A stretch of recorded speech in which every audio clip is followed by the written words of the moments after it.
क्या आप यकीन कर सकते हैं कि एक सफाई कर्मचारी लड़की, जिसे एक टेक अरबपति ने पूरी कंपनी के सामने ताना मारा था कि अगर तुम इस गड़बड़ी को ठीक कर सकती हो तो मैं तुम्हें 8 महीने की तनख्वाह दूंगा, वही लड़की होगी जो चुपचाप सिर्फ कुछ कोड लाइनों से पूरे कॉरपोरेशन को गिरने से बचाएगी।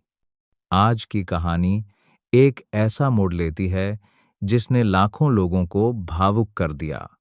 फर्श साफ करने वाले पोंछे से लेकर अरबों के कोड तक, अपमान से लेकर प्रशंसा तक। जब दयालुता बदले में कुछ नहीं मांगती, तो जीवन उसे सर्वोच्च सम्मान के साथ लौटाता है। उस सुबह हाईटेक बिल्डिंग टेक्नेक्सस में जैसे भूचाल आ गया था। 18वीं मंजिल पर, जहां पूरे कॉरपोरेशन के आर्टिफिशियल इंटेलिजेंस सिस्टम का ऑपरेटिंग सेंटर था, हवा इतनी बोझिल थी कि उसे टुकड़ों में काटा जा सकता था। सफेद शर्ट पहने दर्जनों इंजीनियर 5 बड़ी स्क्रीनों के सामने झुंड में खड़े थे, जिन पर सिस्टम एरर की लाल बत्ती चमक रही थी। कमरे का तापमान 22 डिग्री पर ठंडा रखने के बावजूद हर किसी के माथे पर पसीना बह रहा था। डेटा की एक श्रृंखला एक अंतहीन लूप में चल रही थी, जिससे एक लगातार फीडबैक एरर पैदा हो रहा था, जिसके कारण एआई सिस्टम ने स्वचालित रूप से सभी एक्सेस अधिकार लॉक कर दिए थे। कीबोर्ड पर उंगलियां पागलों की तरह चल रही थीं, लेकिन कोई भी उस लूप को नहीं तोड़ पा रहा था। एक इंजीनियर ने कांपती हुई आवाज में रिपोर्ट दी, सर, यह रेड लेवल सिक्योरिटी अलर्ट है। अगर इसे 15 मिनट में ठीक नहीं किया गया तो पूरी सप्लाई चेन ठप हो जाएगी। हमारे यूरोपीय पार्टनर तुरंत कॉन्ट्रैक्ट खत्म कर देंगे। किसी में भी उस आदमी की तरफ देखने की हिम्मत नहीं थी जो कमरे के बीच में खड़ा था। अर्जुन खन्ना, 35 साल के प्रसिद्ध सीईओ, एक टेक्नोलॉजी जीनियस जिसका नाम एशिया की टॉप बिजनेस पत्रिकाओं में शुमार था। उसने एक साधारण ग्रे शर्ट पहनी हुई थी, लेकिन उसकी आंखें तेज और चेहरा भावहीन था। अगर इसे ठीक नहीं कर सकते तो तुम सब नौकरी से निकाले गए। उसकी आवाज ऊंची नहीं थी, लेकिन इतनी ठंडी थी कि कमरे की हवा जम सी गई। उसी पल कमरे के कोने से एक झाड़ू के फर्श पर घिसने की हल्की सी आवाज आई। यह एक छोटी सी आवाज थी, लेकिन उस दम घुटने वाले माहौल में यह एक चाकू की तरह शांति को चीर गई। सभी की निगाहें उस दिशा में घूम गईं। प्रिया, एक युवा सफाई कर्मचारी, चुपचाप कमरे के कोने में सफाई कर रही थी। उसने एक पल के लिए बड़ी स्क्रीन पर देखा और फिर धीरे से बोली, मुझे लगता है कि यह मुख्य सिस्टम की वजह से नहीं है। ऐसा लगता है कि यह रिस्क डिटेक्शन एल्गोरिथम में डुप्लीकेट डेटा लूप के कारण है। यह खुद को बचाने के लिए लॉक हो रहा है, खराब नहीं हुआ है। सब लोग हैरान रह गए। दर्जनों इंजीनियरों से भरे ऑपरेटिंग रूम में विश्लेषण एक झाड़ू पकड़ी हुई लड़की से आया था। इंजीनियरों में से एक ने घूरकर कहा, तुम क्या कह रही हो? तुम्हें इसके बारे में क्या पता है जो यहां बोल रही हो? लेकिन अर्जुन धीरे धीरे उस लड़की की ओर बढ़ा। उसने उसे सिर से पांव तक देखा। उसकी आंखों में ठंडक और व्यंग्य का मिश्रण था। तुम्हारा नाम क्या है? जी, मेरा नाम प्रिया है, मॉर्निंग शिफ्ट की सफाई कर्मचारी। अर्जुन के होंठ हल्के से मुड़े। एक व्यंग्यात्मक मुस्कान उभरी जो आधी चिढ़ाने वाली और आधी अपमानजनक थी। अगर तुम उस एरर को ठीक कर सकती हो तो मैं तुम्हें तुम्हारी 8 महीने की तनख्वाह दूंगा। पूरे कमरे में फुसफुसाहट फैल गई। सबने सोचा कि यह एक मजाक था, एक गुस्से में मालिक का अहंकारी चैलेंज। लेकिन प्रिया ने उम्मीद के मुताबिक प्रतिक्रिया नहीं दी। वह न तो घबराई और न ही डरी, बल्कि उसने शांति से झाड़ू को दीवार के सहारे टिका दिया। मैं यह स्वीकार करने की हिम्मत नहीं कर सकती, लेकिन अगर मैं सही हूं तो कंपनी करोड़ों के नुकसान से बच जाएगी। बस मुझे 10 मिनट दीजिए। और एक कंप्यूटर जिसमें इनडायरेक्ट एक्सेस हो काफी है। पास में खड़ा इंजीनियर हंसा। क्या तुम्हें लगता है कि यह कोई फिल्म है? तुम खुद को समझती क्या हो? लेकिन अर्जुन ने हाथ उठाकर उसे चुप रहने का इशारा किया। उसकी आंखों में कुछ पल के लिए कौतूहल या चुनौती जैसा भाव आया। वह टेक्निकल हेड की ओर मुड़ा। इसे एक सेकेंडरी कंप्यूटर दो, जो मेन सिस्टम से अलग हो, सिर्फ सिमुलेशन डेटा देखने और जवाब देने की इजाजत हो। टेक्निकल हेड हैरान था, लेकिन अगर उसने गलत हस्तक्षेप किया तो सिमुलेशन सिस्टम भी ओरिजिनल को प्रभावित कर सकता है। अर्जुन ने ठंडी आवाज में कहा, मैंने जो कहा वह करो, और अगर तुम्हें डर लगता है तो तुम नौकरी छोड़ने वाले पहले व्यक्ति हो सकते हो। 2 मिनट के भीतर प्रिया को एक कंप्यूटर दे दिया गया। वह कुर्सी पर बैठी, अपना कपड़े का मास्क उतारा, जिससे उसका बहुत युवा चेहरा, चमकदार आंखें और गौन गैंग से बंधे बाल सामने आए। कमरे में किसी को समझ नहीं आ रहा था कि क्या हो रहा है। कुछ लोग एक दूसरे को देखकर निराशा में सिर हिला रहे थे। दूसरे प्रिया को ऐसे देख रहे थे जैसे वह एक जानलेवा मीटिंग के बीच में कोई अजीब नाटक कर रही हो। लेकिन फिर कुछ अजीब हुआ। प्रिया ने गूगल पर सर्च नहीं किया, न ही कोई डॉक्यूमेंट देखा। उसने सेकेंडरी डेटा कंट्रोल पैनल खोला और इतनी तेजी से कमांड लाइन टाइप करना शुरू कर दिया कि कई इंजीनियर भी देखकर हैरान रह गए। सिर्फ 2 मिनट के बाद उसने एक वर्चुअल फीडबैक लूप बनाया और फिर रिस्क आइडेंटिफिकेशन सिस्टम के उलझे हुए एल्गोरिथम में घुस गई। उसने एक कमांड लाइन टाइप की और सिर उठाया। अगले 30 सेकंड के भीतर, अगर मेरा अनुमान सही है, तो मुख्य सिस्टम खुद को अनलॉक कर देगा और सुरक्षित रिकवरी स्थिति दिखाएगा। सबने अपनी आंखें मुख्य स्क्रीन पर गड्ढा दीं। 28 सेकंड, 29 सेकंड, स्क्रीन लाल से पीली, फिर हरी हो गई। 5 शब्द उभरे, सेफ रिकवरी मोड एक्टिवेटेड। पूरा ऑपरेटिंग रूम सन्न रह गया। कोई आवाज नहीं।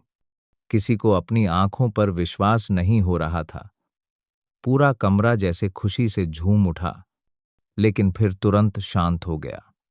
किसी को भी पूरी तरह समझ नहीं आया कि अभी क्या हुआ था। एक सफाई कर्मचारी लड़की, जो इंजीनियर नहीं थी, जिसके पास हाई लेवल एक्सेस नहीं था, जो टेक्निकल स्टाफ की सूची में नहीं थी, उसने अभी सैकड़ों करोड़ के टेक्नोलॉजी सिस्टम को बचाया था। अर्जुन चुपचाप खड़ा रहा। उसकी आंखें उस छोटी सी लड़की पर टिकी थीं जो चुपचाप कमरे से बाहर निकल गई थी। उसने अभी तक कुछ नहीं कहा था, लेकिन उसके दिमाग में सवालों की एक झड़ी लग गई थी। उसे सिस्टम के एल्गोरिथम की संरचना कैसे पता थी? वह इतनी तेजी से और सटीक रूप से कैसे काम कर सकती थी? यह कोई संयोग नहीं हो सकता। अर्जुन ने प्रिया को घूरकर देखा। उसकी आंखें, जो पहले स्टील की तरह ठंडी थीं, अब आश्चर्य से चमक रही थीं। फिर कुछ और अजीब हुआ। वह अपनी इंजीनियरों की टीम की ओर मुड़ा। अभी की गई पूरी प्रक्रिया को रिकॉर्ड करो और उसकी एक्सेस हिस्ट्री की जांच करो। टेक्निकल हेड ने धीरे से कहा, मैंने कभी किसी को इस तरह काम करते नहीं देखा। उसने एरर को देखते ही लूप का कोर समझ लिया, बिना किसी गलती के। एक युवा इंजीनियर ने हकलाते हुए कहा, मुझे लगता है कि वह पहले इस इंडस्ट्री में काम कर चुकी है। अर्जुन ने कुछ नहीं कहा। वह अभी भी उस लड़की को देख रहा था जो अपनी झाड़ू उठाने के लिए खड़ी हो रही थी। प्रिया ने हल्का सा सिर झुकाया। मैं अपने काम पर वापस जाने की इजाजत चाहती हूं। मुझे अभी 17वीं मंजिल भी साफ करनी है। वह मुड़कर चली गई, बिना किसी दिखावे के, बिना किसी घमंड के। उसके पीछे सभी की आंखें उसे हैरानी से देख रही थीं। अकेले अर्जुन की आंखों में अब व्यंग्य नहीं था। यह उस व्यक्ति की नजर थी जिसने अभी महसूस किया था कि उसने किसी इंसान को आंकने में बहुत बड़ी गलती कर दी है। इसके तुरंत बाद अर्जुन ने टेक्निकल डायरेक्टर को एक आंतरिक बैठक के लिए बुलाया। उसने सेकेंडरी मशीन पर की गई सभी कार्रवाइयों की जांच करने, आईपी को ट्रैक करने और एक्सेस हिस्ट्री का पता लगाने का आदेश दिया, चाहे वह डिवाइस पहले किसी को भी दिया गया हो। टेक्निकल डायरेक्टर कुछ देर झिझका और फिर प्रोजेक्टर चालू कर दिया। स्क्रीन पर एन्क्रिप्टेड जानकारी की एक श्रृंखला दिखाई दी। उस कोड के नीचे एक नाम था, प्रिया शर्मा। मौजूदा मानव संसाधन प्रणाली में डेटा ने प्रिया को एक अस्थायी अनुबंध पर सफाई कर्मचारी के रूप में दर्ज किया था, जिसमें कोई तकनीकी विशेषज्ञता नहीं थी। लेकिन जब पुराने कर्मचारी कोड के माध्यम से रिकॉर्ड खंगाला गया, तो टेक्निकल डायरेक्टर को कुछ ऐसा मिला जिसने उसे अवाक कर दिया। वह कभी आईआईटी में कंप्यूटर साइंस की छात्रा थी, जिसमें एआई में विशेषज्ञता थी। लगातार 2 साल तक टॉपर रही, जापान में इंटर्नशिप के लिए पूरी स्कॉलरशिप प्राप्त की और उसके एक शोध पत्र को अंतर्राष्ट्रीय वैज्ञानिक परिषद द्वारा उत्कृष्ट दर्जा दिया गया था। लेकिन रिकॉर्ड में यह भी स्पष्ट रूप से लिखा था कि प्रिया ने तीसरे वर्ष में पढ़ाई छोड़ दी थी, जिसका कोई विशेष कारण नहीं बताया गया था, और उसके बाद वह पूरी तरह से गायब हो गई थी। अर्जुन लंबे समय तक चुप रहा। उसके दिल में एक अजीब सी भावना उठी, न गुस्सा, न शुद्ध आश्चर्य, बल्कि जिज्ञासा और पछतावे के बीच एक अकथनीय भावना। उसने चुपचाप निचली मंजिलों के निगरानी कैमरों को खोला और उस लड़की की यात्रा को ट्रैक किया। प्रिया अपनी पुरानी साइकिल पर एक जर्जर बस्ती की ओर जा रही थी, जो रेलवे लाइन के पास स्थित थी। शाम की हल्की धूप उसके ऊंचे बंधे बालों पर पड़ रही थी। उसकी पीठ पर शर्ट कई बार धोने के कारण कुछ फीकी पड़ गई थी। प्रिया ने साइकिल रोकी और उसे एक छोटे से किराए के कमरे में ले गई। अंदर उसके बूढ़े पिता एक लकड़ी के बिस्तर पर लेटे हुए थे। उनके पैर गतिहीन थे और नाक में ऑक्सीजन ट्यूब लगी थी। प्रिया अंदर गई, कपड़े बदले, हाथ धोए और फिर उन्हें चम्मच से धीरे धीरे खिचड़ी खिलाने लगी। उस दृश्य ने अर्जुन को अनजाने में अपनी मुट्ठी भींचने पर मजबूर कर दिया। उसके सीने में बाईं ओर कुछ चुभ रहा था। उस रात उस कमरे में, जो बस एक बिस्तर और एक फोल्डिंग टेबल के लिए काफी था, प्रिया ने अपना पुराना लैपटॉप खोला, जो उसने एक पुराने कंप्यूटर मरम्मत केंद्र से मांगा था। स्क्रीन धुंधली थी, लेकिन प्रिया अभी भी मुफ्त मंचों पर कोड की हर पंक्ति, एआई सिस्टम, ब्लॉकचेन और नवीनतम मशीन लर्निंग मॉडल पर हर लेख को ध्यान से पढ़ रही थी।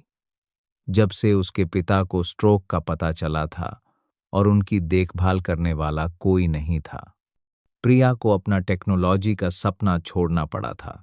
उसने हर तरह की नौकरियां की, सुपरमार्केट में पार्किंग अटेंडेंट, कैफे में वेटर, यहां तक कि एक कंपनी की कैंटीन में बर्तन भी धोए। लेकिन जब उसे टेक्नेक्सस, एक टेक्नोलॉजी कंपनी में सफाई का काम मिला, तभी उसे लगा कि उसकी आत्मा का एक हिस्सा फिर से जीवित हो गया है। हर दिन वह सुबह 5 बजे काम पर जाती, 8 बजे से पहले टेक्निकल रूम को साफ करने की कोशिश करती, ताकि वह पीछे चुपचाप खड़ी होकर लगातार चलते डेटा स्क्रीन को देख सके। कभी कभी वह चुपके से एक एरर लॉग डिस्प्ले की तस्वीर ले लेती और घर पर उसका अध्ययन करती, फिर खुद ही फीडबैक कोड को फिर से लिखना सीखती। कोई नहीं जानता था कि साधारण सफाई कर्मचारी की वर्दी के पीछे एक ऐसा दिमाग था जिसने सपने देखना कभी नहीं छोड़ा था। अगली सुबह डायरेक्टर के ऑफिस में अर्जुन ने टेक्निकल फाइलें फिर से खोलीं। प्रिया का नाम किसी भी सिफारिश सूची में नहीं था, न ही किसी रिपोर्ट में उसका उल्लेख था। उसकी प्रतिभा के सभी निशान अस्थायी सफाई कर्मचारी के लेबल के नीचे दबे हुए थे। उसने अपने सहायक से पूछा, ऐसा व्यक्ति फर्श साफ करने का काम क्यों कर रहा है? सहायक ने कंधे उचकाए। सुना है कि उसने परिवार के कारण पढ़ाई छोड़ दी थी। ज्यादा कोई नहीं जानता। जब उसने नौकरी के लिए आवेदन किया तो उसने सिर्फ इतना कहा कि उसे घर के पास नौकरी चाहिए ताकि वह एक गंभीर रूप से बीमार रिश्तेदार की देखभाल कर सके। अर्जुन अपनी कुर्सी पर पीछे झुक गया। उसकी आंखें छत पर टिकी थीं। प्रिया, वह लड़की जिसने दर्जनों इंजीनियरों के सामने डेटा लूप के बारे में बोलने की हिम्मत की, जिसने सटीक समाधान देने की हिम्मत की और बदले में कुछ नहीं मांगा। वह उसके दिमाग में गहरी बैठी धारणाओं को हिला रही थी। वास्तव में बुद्धिमान, वास्तव में बहादुर, लेकिन सिर्फ एक सफाई कर्मचारी। यह आखिरी वाक्य उसके दिमाग में अपने ही मौन के बचाव के रूप में गूंज उठा। उसने प्रिया के साथ कुछ भी गलत नहीं किया था, लेकिन वह जानता था कि उसने सही भी नहीं किया था। टेक्नेक्सस के निदेशक मंडल की बैठक में माहौल तनावपूर्ण था। बोर्ड के कुछ सदस्य स्पष्ट रूप से चिंतित थे। एक सफाई कर्मचारी के अचानक ऑपरेटिंग रूम के सिस्टम में घुसने और क्रैश हुए डेटा को पुनर्स्थापित करने की घटना तेजी से फैल रही थी। आंतरिक सोशल नेटवर्क पर कर्मचारी उस वीडियो क्लिप को साझा कर रहे थे जिसमें प्रिया डेटा स्क्रीन के सामने तेजी से काम कर रही थी। उसकी आंखें चमक रही थीं। एक वरिष्ठ उपाध्यक्ष, मिस्टर शर्मा, जो लंबे समय से अर्जुन को अपनी आंखों का कांटा समझते थे, ने त्योरी चढ़ाकर कहा, अगर यह बात बाहर लीक हो गई तो शेयरधारक क्या सोचेंगे। एक प्रमुख टेक्नोलॉजी कंपनी एक सफाई कर्मचारी को सिस्टम की गड़बड़ियां ठीक करने देती है, जो इंजीनियरों से भी आगे निकल जाती है। यह अपने ही मुंह पर तमाचा मारने जैसा है। उसी दोपहर मानव संसाधन प्रबंधक को आदेश मिला। मिस्टर शर्मा ने यह स्पष्ट नहीं किया कि यह आदेश किसने दिया, बस सीधे तौर पर प्रिया के साथ अनुबंध समाप्त करने का आदेश दिया, जिसका कारण आंतरिक सुरक्षा प्रक्रियाओं का उल्लंघन और डेटा सिस्टम में अनधिकृत हस्तक्षेप बताया गया। कोई बहस नहीं, कोई स्पष्टीकरण नहीं, उसकी बात सुनने की कोई जरूरत नहीं। जब प्रिया को प्रशासनिक कार्यालय में बुलाया गया तो उसने चुपचाप बर्खास्तगी की सूचना सुनी। उसका चेहरा शांत था, उसकी आंखें अजीब तरह से खामोश थीं। उसने सिर झुकाकर धन्यवाद कहा, फिर अपना कर्मचारी कार्ड उतारकर शाम की ढलती धूप में टेक्नेक्सस की इमारत से बाहर निकल गई। कोई उसे विदा करने वाला नहीं था, कोई शिकायत का शब्द नहीं था। प्रिया के नौकरी से निकाले जाने की खबर उस शाम देर से अर्जुन तक पहुंची। वह चौंक गया और तुरंत सिक्योरिटी रूम में यह पता करने के लिए दौड़ा तो उसे एक रूखा जवाब मिला, वह चली गई है, अपना कार्ड लौटा दिया है और अपना सामान भी ले गई है। लगता है वापस आने का कोई इरादा नहीं है। अर्जुन ने अपने दिल में एक अजीब सा खालीपन महसूस किया। उसने तुरंत आंतरिक रिकॉर्ड में प्रिया के किराए के घर का पता खोजा और अपनी कार तेजी से उस ओर दौड़ा दी। किराए का कमरा एक छोटी, तंग और नम गली में था। पुराना लकड़ी का दरवाजा कसकर बंद था। अंदर कोई सामान नहीं था। मकान मालकिन ने उसे देखकर बाहर निकली। प्रिया तो आज सुबह ही चली गई। कह रही थी कि अस्पताल के पास कोई जगह ढूंढेगी ताकि अपने पिता की देखभाल करने में आसानी हो।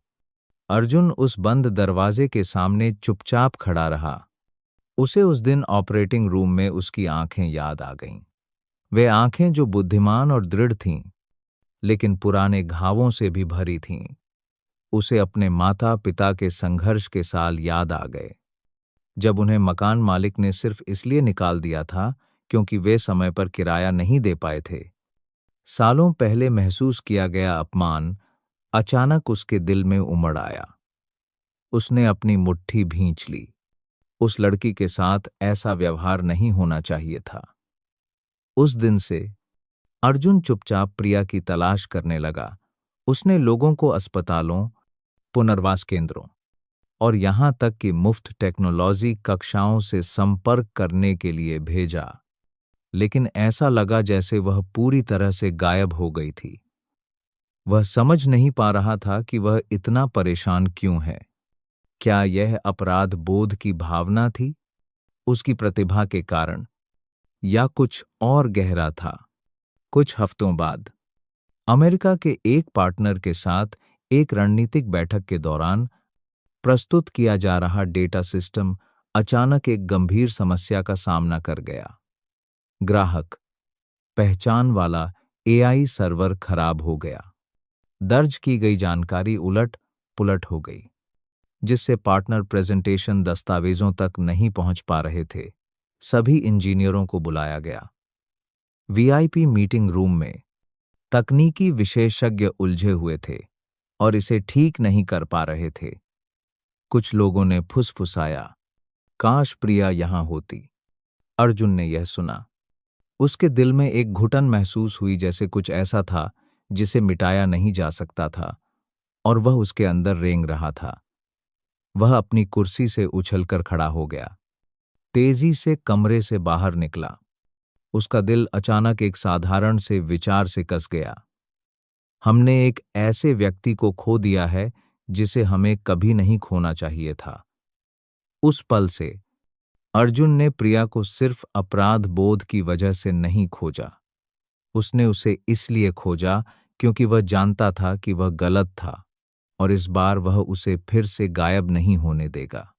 कई हफ्तों की लगातार खोज के बाद साधारण किराए के घरों को खंगालने, हर छोटे भोजनालय में पूछने, स्वयंसेवी समूहों से लेकर भूमिगत प्रोग्रामर समुदायों तक पहुंचने के बाद भी अर्जुन को प्रिया का कोई सुराग नहीं मिला। सारे सुराग हवा में विलीन हो गए थे। कई बार उसने हार मानने का सोचा, लेकिन फिर उस दिन ऑपरेटिंग रूम में उस छोटी लड़की की आंखें उसके दिल में चुभ जातीं।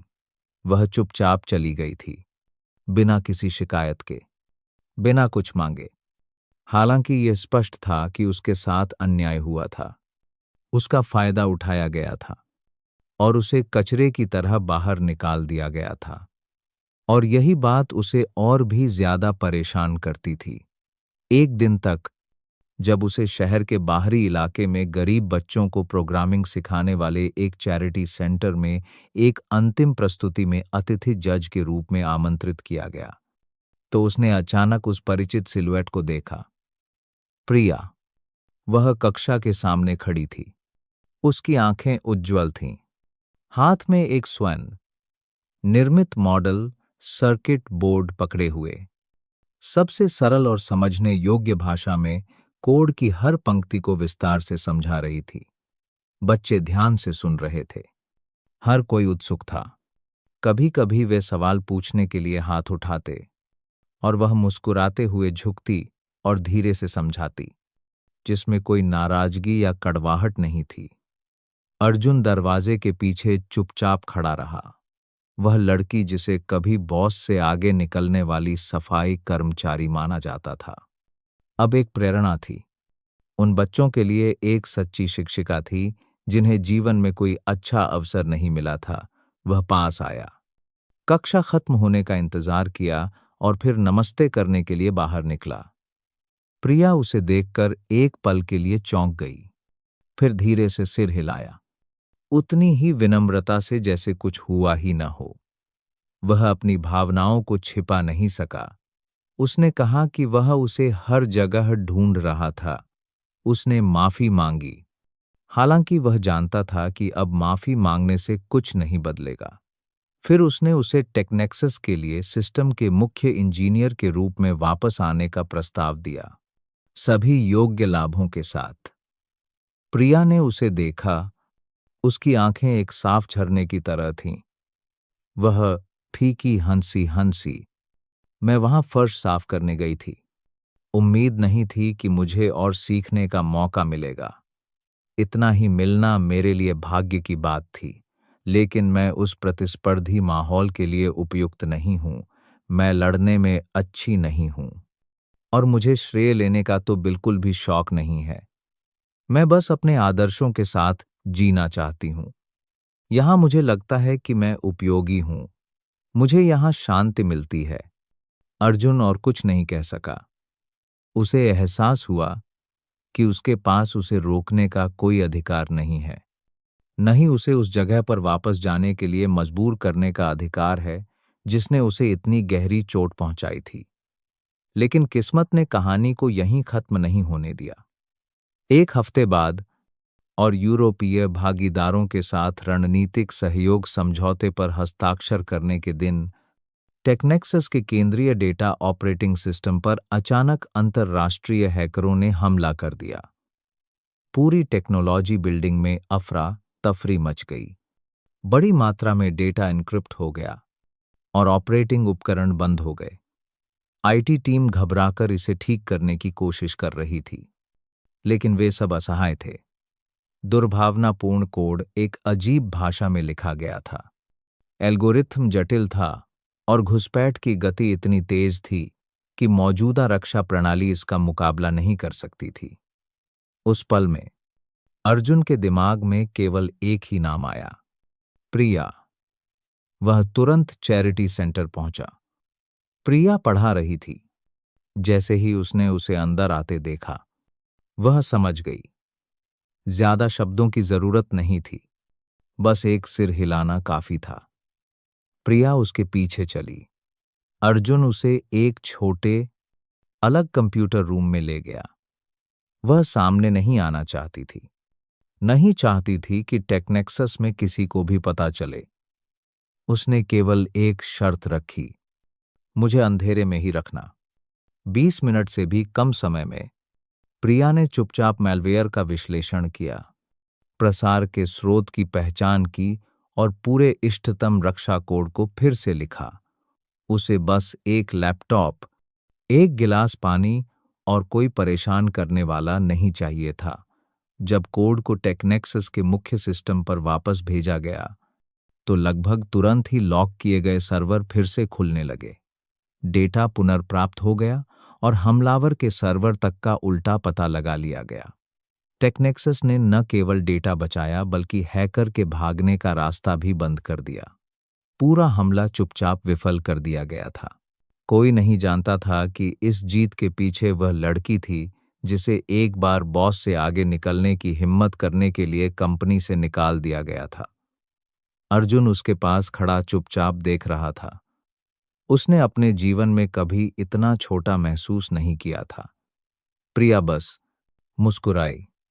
उसे महिमा की जरूरत नहीं थी, न ही इनाम की।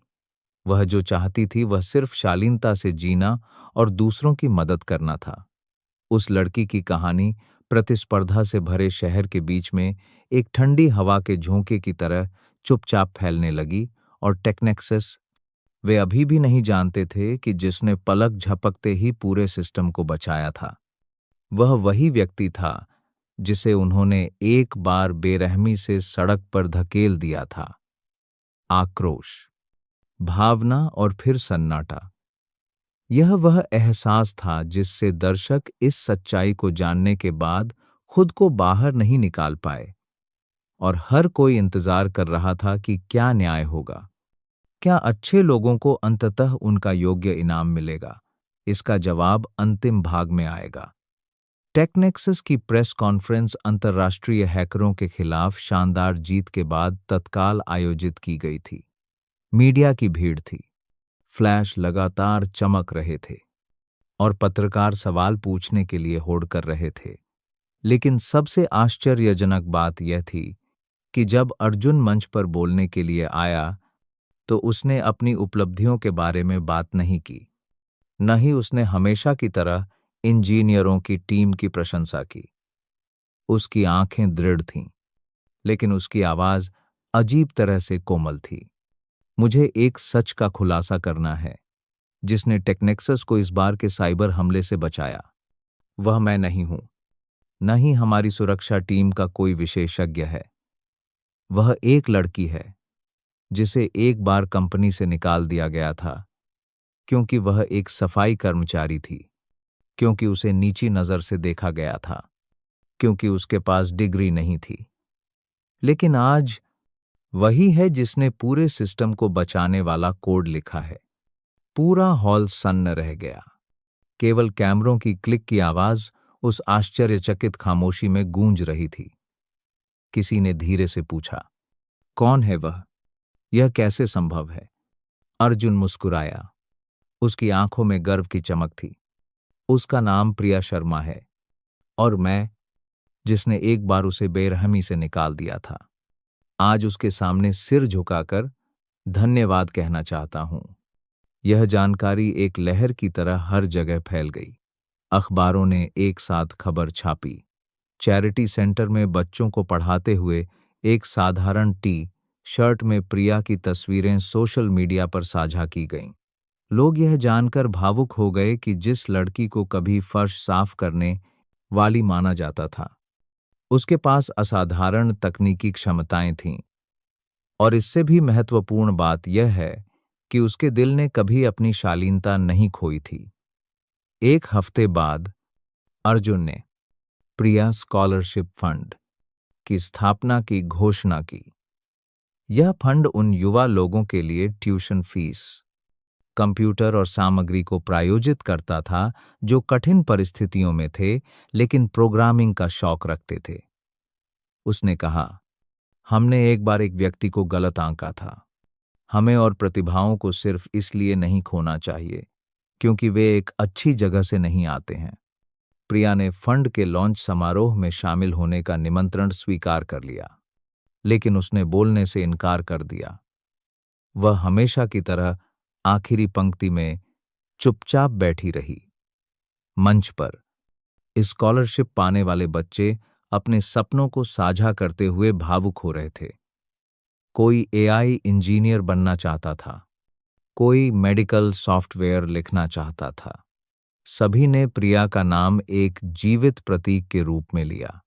समारोह के बाद एक युवा महिला पत्रकार प्रिया के पास आई और झिझकते हुए माइक्रोफोन आगे बढ़ाते हुए पूछा, प्रिया जी, अगर आपको बुरा न लगे तो मैं पूछ सकती हूँ, क्या आपको कभी गुस्सा आया जब लोगों ने आपको नीचा दिखाया और कंपनी से निकाल दिया? प्रिया हंसी। यह उस व्यक्ति की मुस्कान थी जो तूफानों से गुजरा था, लेकिन जिसका दिल अभी भी पानी की तरह शांत था। नहीं, अगर मैं भी उनके जैसा व्यवहार करती तो मुझमें और उनमें क्या फर्क रह जाता? मैंने बस इस तरह से जीना चुना कि जब मैं पीछे मुड़कर देखूं तो मुझे खुद पर शर्मिंदगी महसूस न हो। यह जवाब एक गर्म लौ की तरह फैल गया, जिससे कई लोगों की आंखों में आंसू आ गए। शब्दों के कारण नहीं, बल्कि उसके पीछे छिपी शांति और उदारता के कारण। कुछ महीने बाद प्रिया अभी भी गरीब बच्चों के लिए छोटी कक्षा में नियमित रूप से पढ़ा रही थी। किसी ने उसे महंगे सूट में नहीं देखा, किसी ने उसे फैंसी कार चलाते या किसी भी चीज का दिखावा करते नहीं देखा। लेकिन जो कोई भी कक्षा में आता था, वह सम्मान से सिर झुकाता था। बच्चों के लिए वह पहली व्यक्ति थी जिसने उन्हें कोड की एक पंक्ति लिखना सिखाया था। वयस्कों के लिए वह दृढ़ता और सदाचार का प्रतीक थी। एक पतझड़ के दिन, जब सुनहरी धूप शहद की तरह छोटे से कमरे में भर गई, प्रिया बोर्ड पर परिचित शब्द लिख रही थी। बच्चे चहचहाते हुए उसे नमस्ते कर रहे थे। एक छोटे लड़के ने बोर्ड पर लिखे वाक्य की ओर इशारा करते हुए मासूमियत से पूछा, मैम, यह वाक्य किसने लिखा है? प्रिया मुस्कुराई और लड़के के सिर पर हाथ फेरा। मुझे नहीं पता कि इसे सबसे पहले किसने लिखा, लेकिन यह बहुत सही है ना? सफेद बोर्ड पर शाम की धूप में शब्द स्पष्ट रूप से दिखाई दे रहे थे।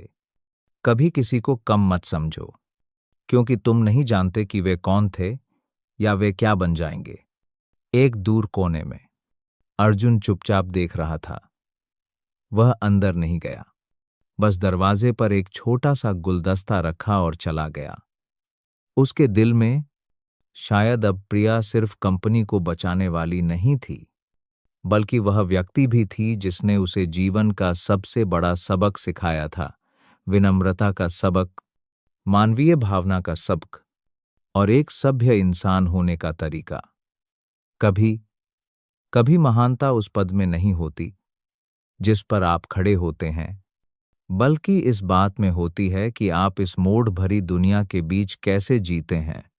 और प्रिया, वह लड़की जिसे कभी तिरस्कृत किया गया था, एक छोटे से दीपक की तरह मजबूती से खड़ी थी, जो दिशा की तलाश में भटक रहे कई लोगों के लिए रास्ता रोशन करने के लिए पर्याप्त थी।